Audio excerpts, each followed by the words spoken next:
Today, Fall Preview Week continues with two of the year's biggest games, Assassin's Creed Revelations and Halo Combat Evolved Anniversary. Plus, we'll head to Vegas for the GT Awards and get some FaceTime with DC's Jim Lee. X-Play starts right now. Hello and welcome to X-Play. It beats watching the news. I'm Morgan Webb. And I'm Adam Sessler. Today, Fall Review Week continues with two of our favorite things, silent kills and teabagging. Also on the way, Blair Herter heads to the SEMA car show in Las Vegas for the GT Awards. Find out which lucky gearhead will have their car added to Gran Turismo 5. Then we are going to talk DC Universe Online, Batman Arkham City, and the Justice League of America with DC co-publisher Jim Lee. Plus, we'll review the remake of the shooter that changed everything, Halo Combat Evolved Anniversary. And later, we'll tell you why you need to download a classic strategy game on your iPad, and X-Play recommends. But first, it is time to take on those damn Templars. Assassin's Creed Revelations is the third and final game in the series to star Ezio Auditore, and it takes you to a new location to traverse Constantinople. Yes, there's plenty of intrigue, tons of incredibly brutal kills. It's just fantastic. And answers to a few of your questions. Here's part one of our review.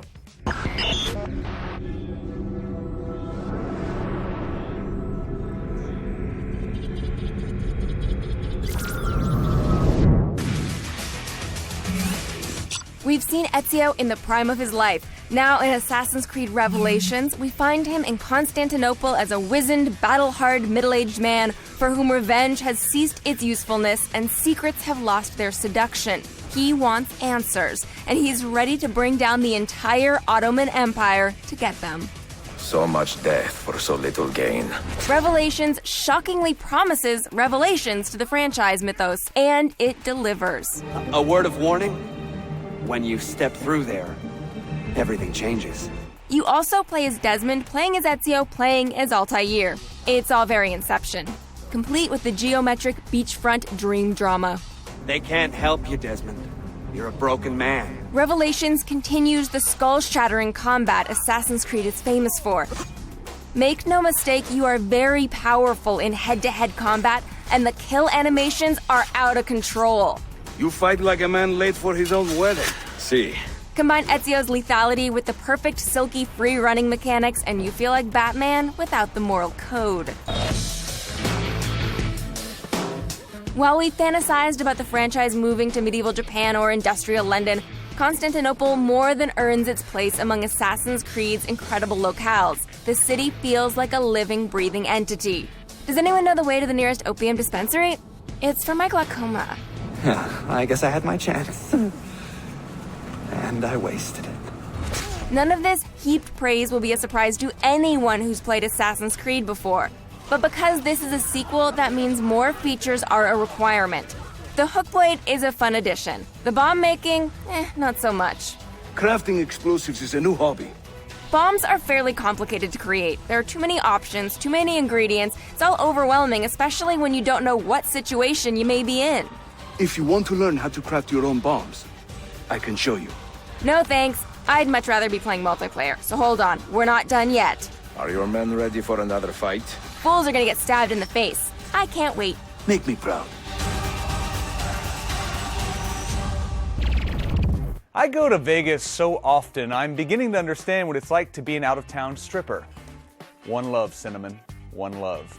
On my most recent trip, I went to SEMA for the GT Awards, which is a car lover's dream. The floor is full of pristine custom cars, all vying for the approval of Gran Turismo godfather Kazunori Yamauchi. That's because the best one will be turned into a virtual one.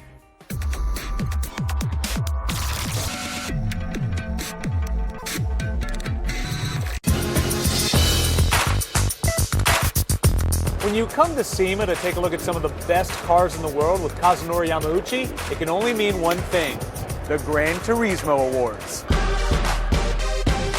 There are 5 categories and 5 cars. All are chosen by Kazunori to win a GT award, but only one will come home with a prestigious Best in Show title and a chance to appear in Gran Turismo 5. What criteria are you looking for when you classify these cars and you pick them in these categories? Some years it might be the performance, some years it might be the styling, some years it might be the history behind the cars or the precision and the craftsmanship. but usually it comes down to whether or not that car touches my heart when I first look at it. Clearly these cars look incredible, but only one truly moved Kazunori the most. So, the Best in Show, why did you choose the one that you chose? The car that we selected for Best in Show this year is a car that has a pretty good place in American sports car history, and it had a very, very clean finish. The parts that make up the car are actually parts that anyone can buy off the market, but the style of the car when it was put together was absolutely perfect. After some careful deliberation, the Best in Show title went to hot rod winner Mary Posey with her '73 Camaro. Who said cars were a boys' club? And let's talk about your car specifically. I want to get into the details. Tell me about your car. The car is this 1973 Camaro Rally Sport. Okay. I've had it for about, 9 years now. The foundation behind the entire build is for the good of the car. No part goes on that car unless it is going to either better or make that car more successful, faster, turn better, stop better. I'm not so much into the bling, I'm more into the performance. In addition to taking home the grand prize, Mary's car will be hitting the virtual track in a future update to Gran Turismo 5. Kazunori also has plenty planned for fans of the game, which has improved significantly over the last year, thanks to a steady stream of updates and the release of its first DLC pack earlier this month. Best of all, you can now pick up GT5 for just $39.99. Coming up after the break, we've got a brutally honest review of Halo Combat Evolved Anniversary and FaceTime with DC Comics overlord Jim Lee. Plus, why you need to buy Sid Meier's Pirates again, and the second part of our Assassin's Creed Revelations review. But first, here's this month's release radar, brought to you by Gamefly.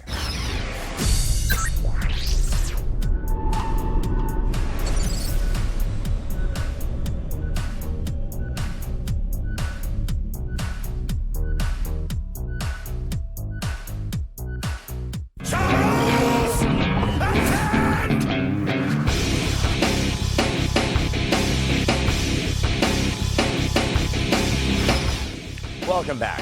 Halo Combat Evolved put the Xbox on the map. The shooter was the system's killer app, and without it, who knows what would have happened to that giant overheating console? Maybe it would have become the next 3DO. Well, 10 years later, Microsoft has decided to resurrect the game by adding a modern look and a bunch of extra features. Here's our review of Halo Combat Evolved Anniversary.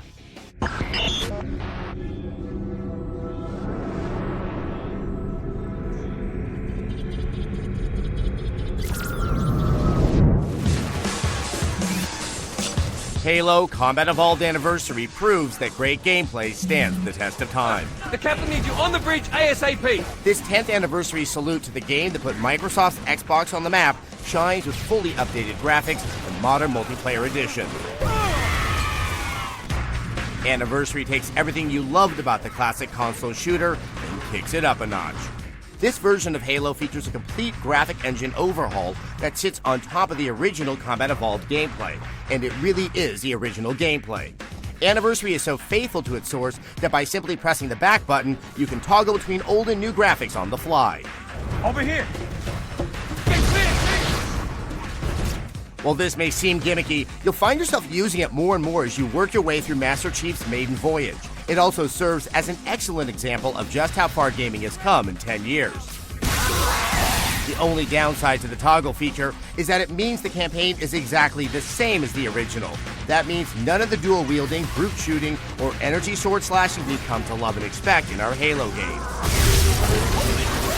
Anniversary's biggest improvement is to the game's multiplayer. Gone are the days of lugging your box to LAN parties. This Halo adds full Xbox Live functionality and makes it easier than ever to put the power of the pistol in your hands. Using the modern technology of the Halo Reach engine, Anniversary's multiplayer maps play fast and furious and include a number of fan favorites from both Halo Combat Evolved and Halo 2. Naturally, the update to Halo's multiplayer means you can finally play the co-op campaign without having to share your screen's valuable real estate. This modern touch alone is worth the price of purchase, especially for Halo fans who want to re-experience the game with a little help from a friend. While Halo Anniversary may look like a remake and a map pack on the surface, it's actually a celebration of one of the most important games of the 21st century. And with a more than reasonable $40 price tag, it's hard to argue against a game that does so much, so well. Halo Combat Evolved Anniversary gets 5 screaming grunts out of 5.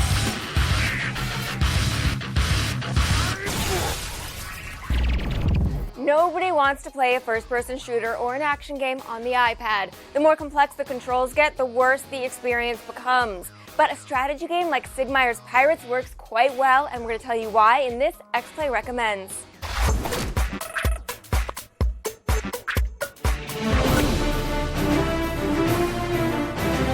For those of you who would love to sail the high seas in the name of wealth, glory, and living the swashbuckler's life, there's a game just for you. Sid Meier's Pirates. For over 2 decades, this classic game has been available on multiple platforms, and now you can play it on your iPad. The story begins with your family wronged by an evil marquis. 10 years after that injustice, you embark on a quest to avenge your family and reclaim the wealth that rightfully belongs to you. Everything we love about the game returns. This time around, the controls have been modified to accommodate the iPad's touchscreen. It's intuitive and works fairly well. The ship combat is fun and challenging. The fencing is satisfying, and the Caribbean is just as expansive as we remember it. All in all, for only $5, Sid Meier's Pirates will make an excellent addition to anyone's collection of iPad games.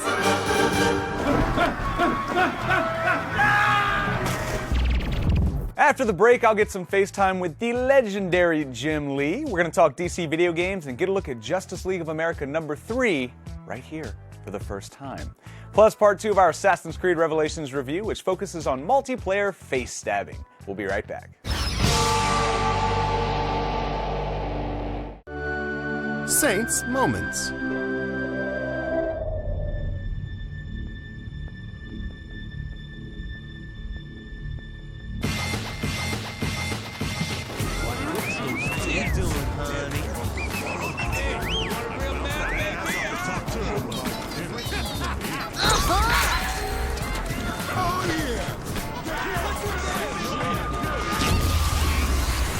Holy I'm awesome!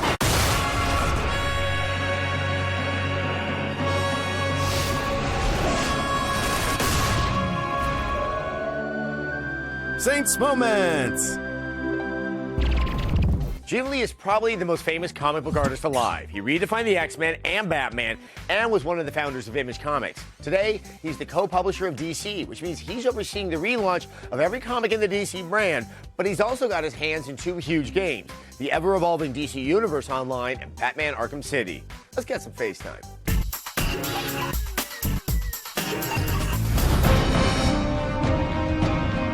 The DC Universe has had quite a banner year. 2011 began with the release of DC Universe Online, giving millions of fans the chance to join the ranks of their favorite DC heroes or villains. Then, in October, we saw the release of what might be the best superhero game ever, Batman Arkham City. We spoke with comic book artist extraordinaire and icon Jim Lee about the success of Arkham City and the current state of DC Universe Online. Jim, what was the moment that you knew that Arkham City was the greatest superhero game of all time? When did you know that? You know, I think the first time I saw a build, when you sit down and play it, it's pretty amazing. It feels so cinematic, and you feel like you're really thrown in the middle of a storyline. And I think that's what distinguishes great video games from, not so great ones. This game had many things going for it that other superhero games of its kind did not have. Rocksteady took their time between Arkham Asylum and Arkham City, and it shows on the screen. I mean, they basically treat it as if it were a game that was independent of the license, so it has to stand on its own 2 feet. And that means great gameplay, great storyline, and then on top of that, you throw in Batman, so obviously it takes it, out of the ballpark at that point. Look out! Batman's here! The Nightwing DLC is out. People are very excited about it. And what's your take on that? It's exciting because, it gives you a different character to play with different moves and different weapons. And it's not just a reskinned version of Batman. So we're really sort of exploring now the world of Batman beyond just Batman himself. Those of you wishing to explore Batman beyond Arkham City can also find him with some of DC's finest in DC Universe Online. So DCUO went free to play. How has that affected not only how people are experiencing the game, but how you guys are approaching what you're doing with the game. It's been phenomenal. You can just download the game for free and be a very casual gamer, create 2 characters, and you don't pay a single penny. You can also be a premium member. All you have to do is buy like $5 worth of in-game purchases or the game itself, and you're locked and loaded to play the game for free. Or you can pay $15 a month and you would be a legendary member, and that allows you to create up to 16 characters, have 60 inventory slots. That's good news since you'll be wanting to save a little money for Jim Lee's next greatest project, the relaunch of the Justice League. It's the 3rd issue of Justice League. It's one of the flagship books for the new launch. This comes out in, I think, a couple weeks, November 23rd, and it's written by Jeff Johns. I think what's great about that is it really humanizes the Justice League, right? It's all these iconic characters that have almost godlike powers, but Jeff really gets to the core of these characters and really shows how they would be as real people. If you aren't already, now couldn't be a better time to be a fan of DC. Thank you, Blair. Probably the first and last time I'll ever say that. Don't go anywhere because we've still got part 2 of our Assassin's Creed Revelations review on the way. We're going to break down the unique multiplayer and slap a score on this thing right after this.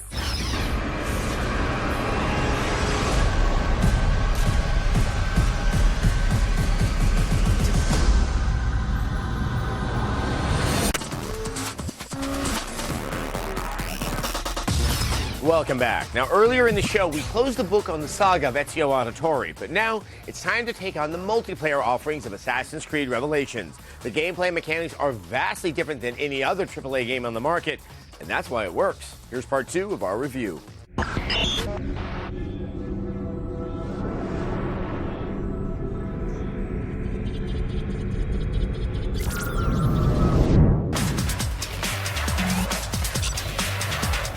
Slapping multiplayer onto an already successful single-player experience more often than not results in an online experience that feels soulless and sticks out like an infected skin graft. You are now a target. And then there's the right way to do it. Assassin's Creed Revelations continues the cloak and dagger approach started in Brotherhood, and the result is wonderfully different and entertaining. Assassinate your target once your target is highlighted. ACR includes riffs on familiar modes like Capture the Flag and King of the Hill. But the most fun is good old-fashioned deathmatch. The result is a tense mix of strategy, patience, and acting. None of you leave until the assassin is dead! Sadly, what truly plagues Revelations is something easy and cheap to fix from a development standpoint: menu design. You will constantly be flipping back and forth between menu pages every time you want to greenlight a recruit mission or even purchase the most basic item. They can't help you, Desmond. You're a broken man. Aside from a few gripes, Revelations is a satisfying addition to the Assassin's Creed family. And if you're tired of online shooters where the twitch reflex and teabagging is king, Revelations is more than worth checking out. Nothing is true, everything is permitted. Assassin's Creed Revelations massacres of 4. Can you turn on your charms and find us a few more recruits? Out of 5.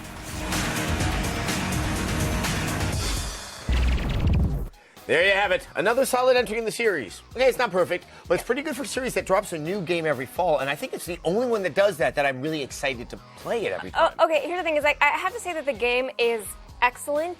I incredibly enjoyed playing it the entire way through. I'm actually going to play it a second time because I enjoyed it that much. The reason that it didn't get a 5 was because there are just some mechanics that they put in there that just didn't work. And they don't, once you realize that you can safely ignore those mechanics, it stops taking away from the game. Right. But the fact that the bomb-making things are everywhere, you can tell they really meant it to be something interesting and important, and you just never need to use it. One could argue that for the use of the assassins in Brotherhood, and it seems interesting. It's almost like they don't have confidence that the game, its story, is so compelling that I just want another entry and know what's going to happen next. Absolutely, and that's something, one of the best things about this game is that it really does answer questions for you. It really does tie up some loose ends for you, but it also leaves you incredibly intrigued for the next game in the series. And what's great about that is it shows that you don't need a cliffhanger to keep gamers interested in the next game. You can put a little bow on something and send us on our way, and we will buy the next one. Even though you don't get to kick the Pope in the nads in this game, which I just found to be one of the most compelling things ever made available in video games. Also, it sounds like that Ezio, despite how old he is, He's really burly and violent in this version. It is kind of hilarious that every time you start like climbing up the wall, people are like, oh, he's spry for his age. But you are still a horrible killing machine, and especially the counter kills are so brutal and so varied that every single time you do a counter kill, you're like, yeah. Also, there is the animated movie that kind of resolves the life of Ezio Auditore, and what I've gathered is that's a good thing to watch after you play the game because chronologically, that's when it actually takes place. Yeah. All right. They should write spoiler alert on this. Yeah, I think it's a very good idea. All right, here's a look at what's coming up on X-Play. Tomorrow, get ready to learn the definition of the phrase over the top. We've got a huge 2-part review of Saints Row the Third. Plus, find out if Rocksmith can really teach you how to play the guitar and ways you can become environmentally conscious by gaming green. Plus, we're going to have details on our biggest video game deathmatch yet. We're going to get in the ring. I think it is. Wow, you made a Mad Max reference. This is a big day for us here on X-Play. Thank you very much. Wow. Thank you very much. Thanks for watching X-Play.